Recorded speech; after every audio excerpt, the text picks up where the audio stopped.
गुलाब देने वाले का साथ और गुलाब लेने वाले का साथ सिर्फ फरवरी के महीने तक ही रहने वाला है। उसके बाद में किसी ना किसी दिन तो झगड़ा होना ही होना है। जितना प्यार है वो सिर्फ फरवरी में ही रहने वाला है। लेकिन आपको आज जो नॉलेज देने जा रहा हूं, जो आपकी लाइफ में वैल्यू क्रिएट करने जा रहा हूं, ये लोगों को पहले भी काम आया करती थी, आज भी लोगों को बहुत ज्यादा इसकी जरूरत है और फ्यूचर में भी ये काम आता रहेगा।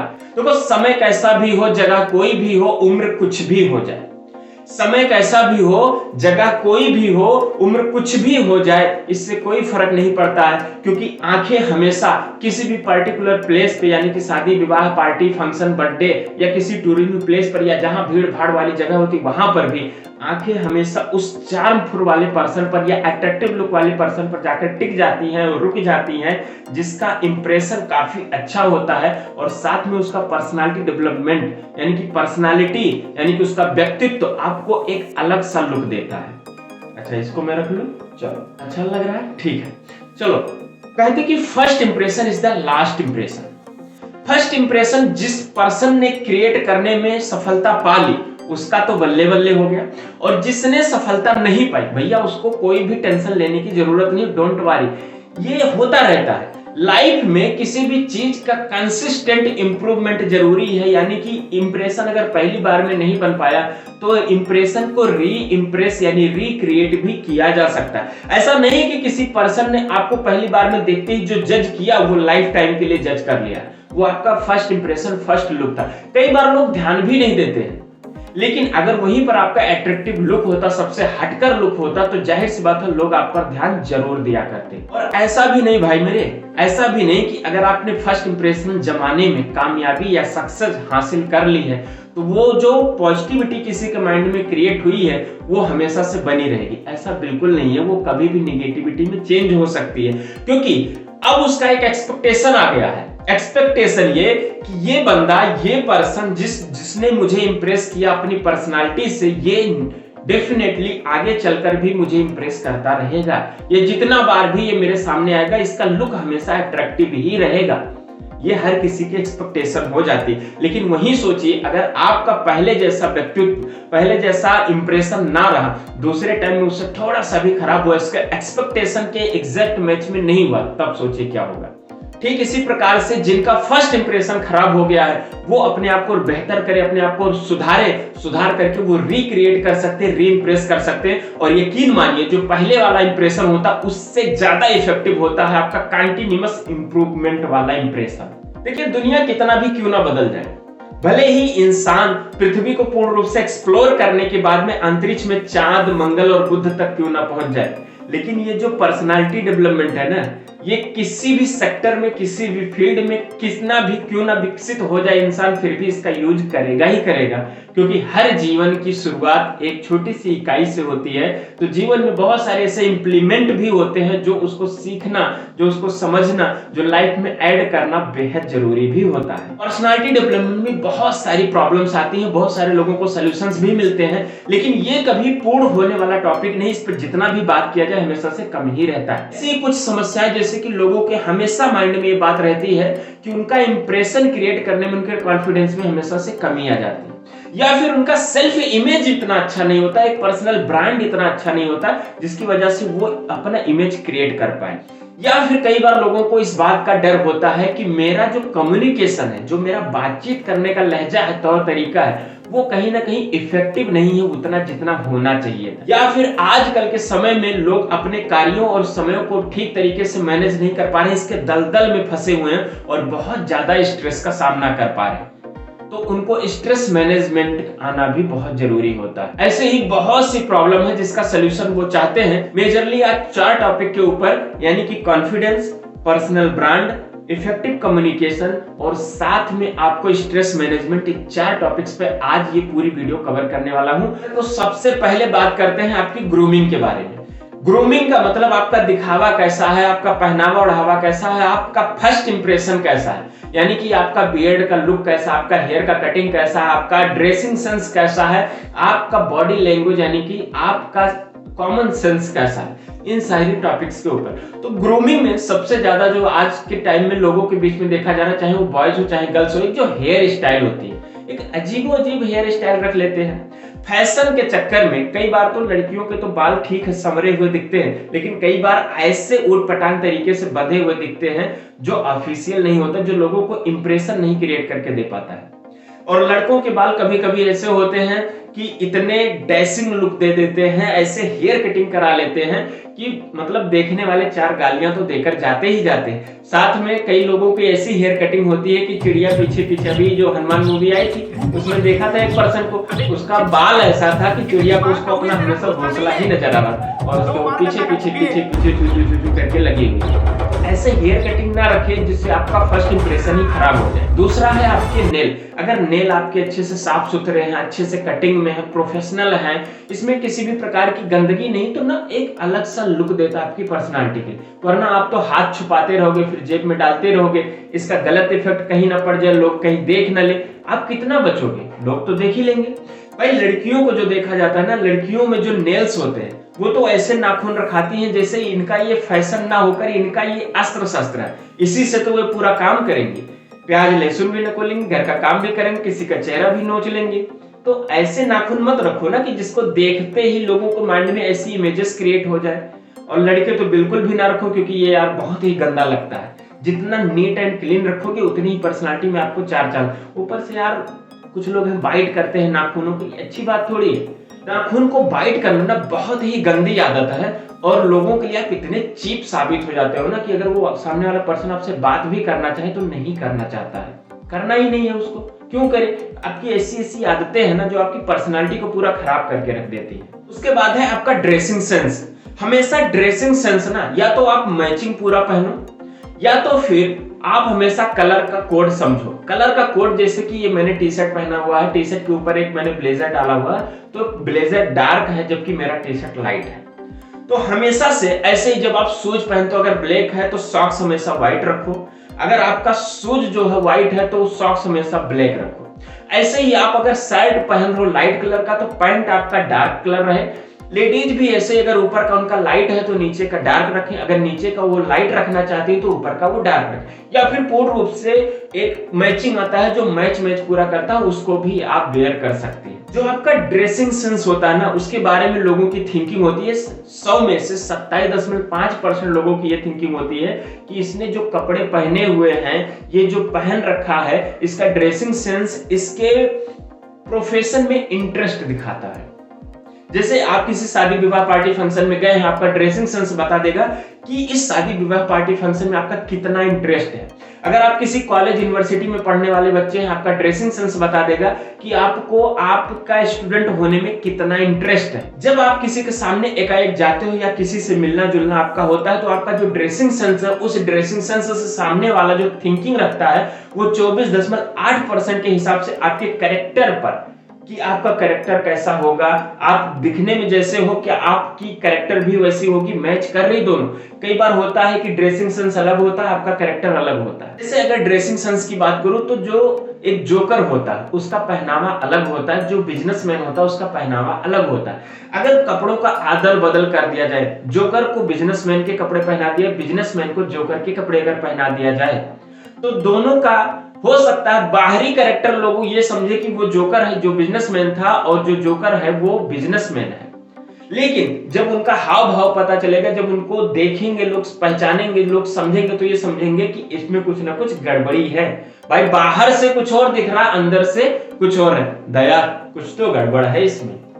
तो वो चीजें हैं कि ड्रेसिंग सेंस आपका कैरेक्टर ही दर्शाता है जो लोग आपके बारे में थिंक कर लेते हैं। और ऐसे ही 20.2% लोग आपके प्रोफेशन को भी जज कर लेते हैं आपके क्लॉथ से, आपके कपड़े से।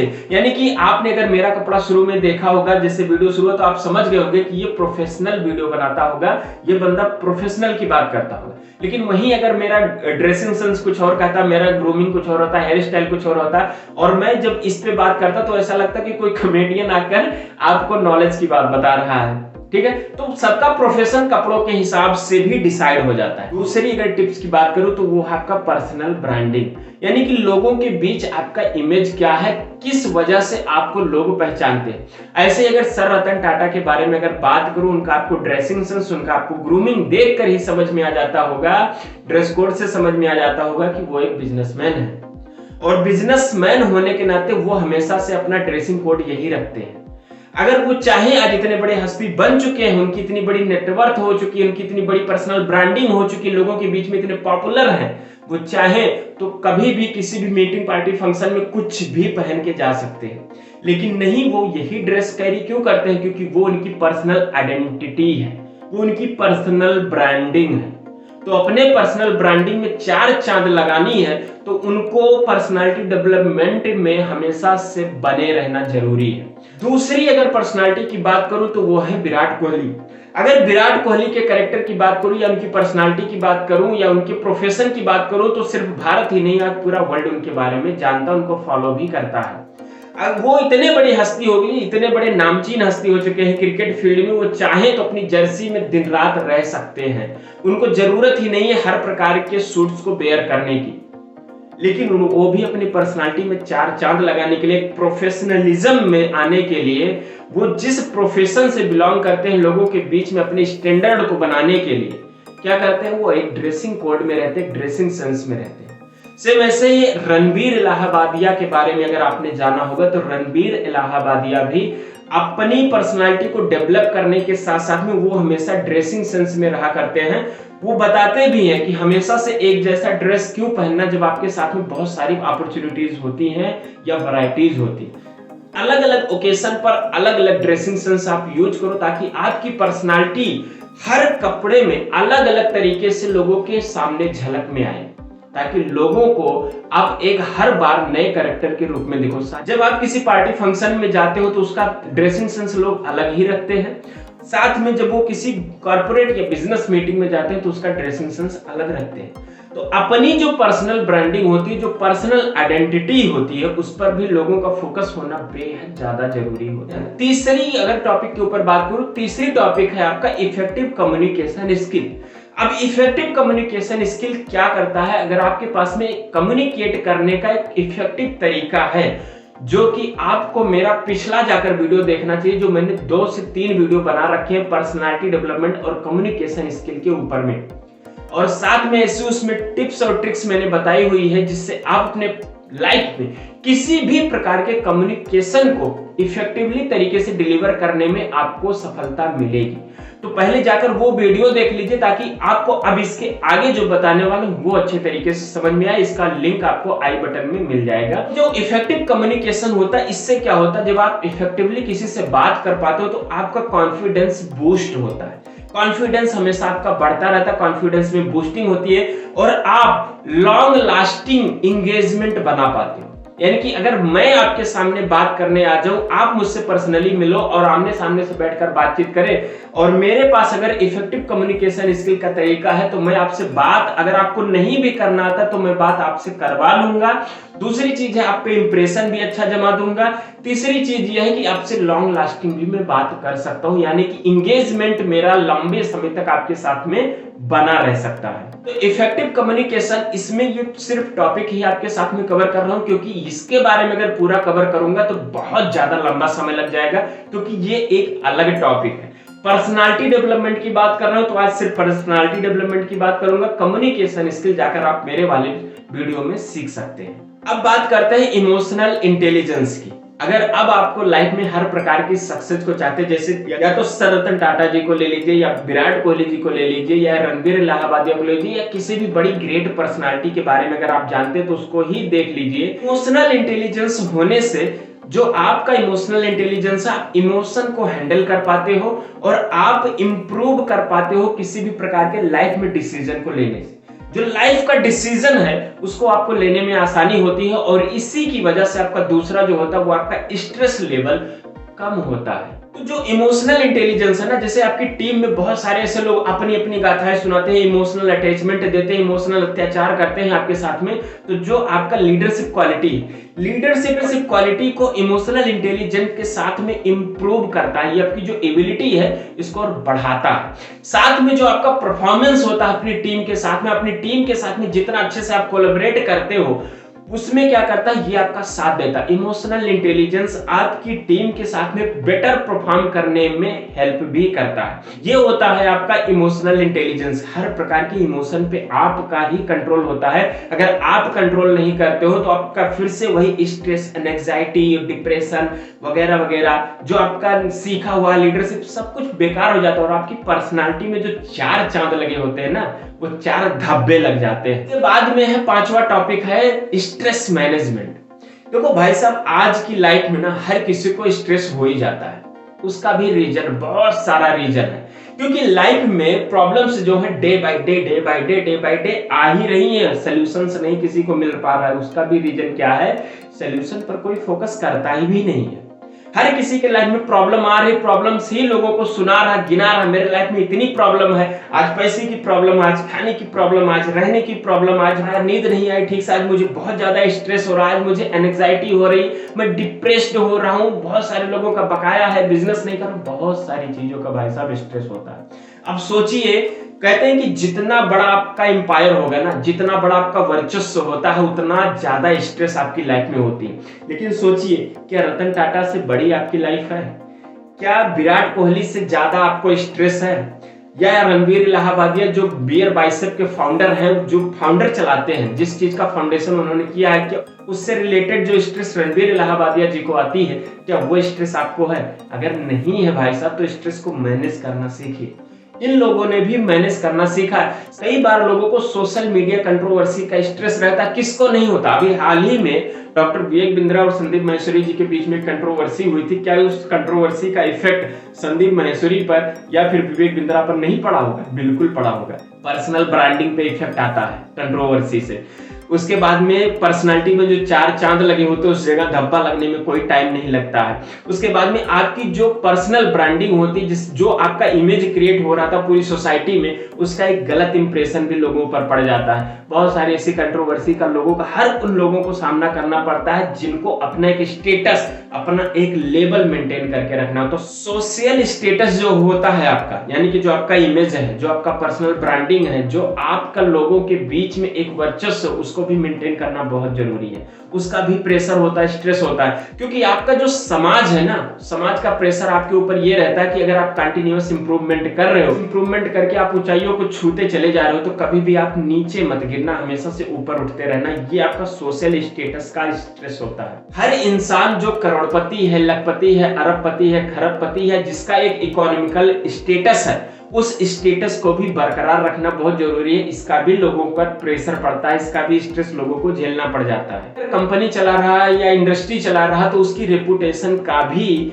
बहुत बड़ा स्ट्रेस उसके ऊपर होता है। इस स्ट्रेस को भी मैनेज करना होता है। साथ में बहुत सारे ऐसे लोग आपको मिलेंगे जो day by day continuous improvement कर रहे होते हैं अपने नॉलेज में। उस नॉलेज से आपको यकीन हो जाता है कि ये बंदा या ये पर्सनालिटी मेरी लाइफ में कभी ना कभी वैल्यू ऐड करेगा। उससे भी आपकी एक्सपेक्टेशंस होती हैं और उसके ऊपर इस बात का प्रेशर होता है, स्ट्रेस होता है। सोचिए उसके ऊपर कितना बड़ा स्ट्रेस आ जाता है। तो ऐसा स्ट्रेस तो आप नहीं झेल रहे होंगे। अगर ऐसा स्ट्रेस आप नहीं झेल रहे हैं, तो आपकी पर्सनालिटी को अब चार्मिंग में यानी अट्रैक्टिव में बदलने का समय आ गया। आज की इस वीडियो से आपको जितनी लर्निंग मिली है, जो चीज आपको बहुत अच्छा लगा, जो आपको बहुत इफेक्टिव लगा, उसको कमेंट बॉक्स में जरूर लिखें। और साथ में आपकी क्या राय है पर्सनालिटी को और ज्यादा इंप्रेसिव और ज्यादा अट्रैक्टिव बनाने के लिए, उसको भी आप जरूर कमेंट बॉक्स में लिखें। साथ में इस वीडियो को लोगों तक शेयर कर दीजिए, ताकि लोगों को इसके बारे में पता चल सके और अपनी पर्सनालिटी में वो 4 चांद लगा सके। चैनल को तो जरूर सब्सक्राइब कर लीजिए, ताकि ऐसे नॉलेजफुल वीडियो के लिए आपको नोटिफिकेशन जल्दी से जल्दी मिल सके और कोई वीडियो आपसे मिस ना हो। तो मेरे साथ यहाँ तक बने रहने के लिए आपका बहुत बहुत धन्यवाद। मिलेंगे आने वाले एक और नेक्स्ट वीडियो में। तब तक के लिए नमस्कार, जय हिंद।